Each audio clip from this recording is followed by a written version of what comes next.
மற்றொரு அண்மை செய்தியை பார்த்து வருகிறோம். காங்கிரஸ் கட்சிக்கும் காஷ்மீர் பிரிவினைவாதத்தை ஆதரித்த அறக்கட்டளைக்கும் தொடர்பு என கூறி பாஜகவினர் அமளியில் ஈடுபட்டிருக்கிறார்கள். விவரங்களுடன் செய்தியாளர் சுசித்ரா இணைந்திருக்கிறார். சுசித்ரா, என்ன விவரம்?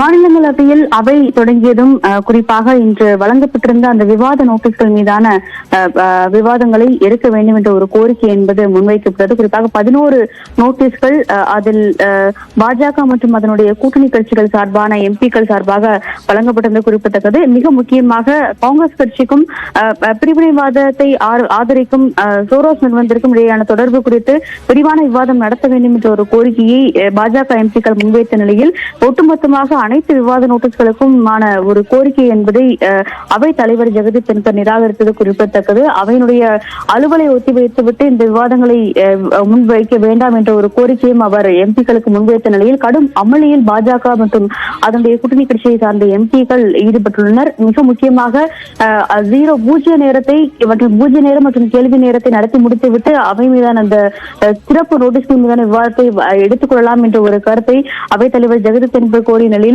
கடுமையான அமளி என்பது அங்கு ஏற்பட்டது. சற்று சலசலப்பு மாநிலங்களவையில் ஏற்பட்டது. அதனைத் தொடர்ந்து 2 பக்கமும் இருக்கும் அவைத் தலைவர்களிடம் எது போன்று அவை நடக்க வேண்டும், அதுக்கான விதிமுறைகளையும் அவைத் தலைவர்கள் அந்தந்த கட்சிகளுக்கு அறிவுறுத்தலாக வழங்க வேண்டும் என்ற ஒரு அறிவுரையை அவைத் தலைவர் ஜெகதீப் தன்கர் முன்வைத்து வருகிறார். மிக முக்கியமாக இந்தியா கூட்டணி கட்சியை பொறுத்தளவில் பாஜக எம்பிக்களே ஆளும் கட்சி சார்ந்த எம்பிக்களே தற்போது அவையை நடத்துவதற்கு எதிர்ப்பு தெரிவித்து வருகிறார்கள் என்ற ஒரு குற்றச்சாட்டை ஆம் ஆத்மியினுடைய சஞ்சய் சிங் முன்வைத்தது குறிப்பிடத்தக்கது. தற்பொழுது அவையினுடைய விதிமுறைகளை சுட்டிக்காட்டி திமுக எம்பி திருச்சி சிவாவும் தற்போது தன்னுடைய கருத்துக்களை அங்கு முன்வைத்து வருவதை நம்மால் காட்சிகளில் பார்க்க முடிகிறது.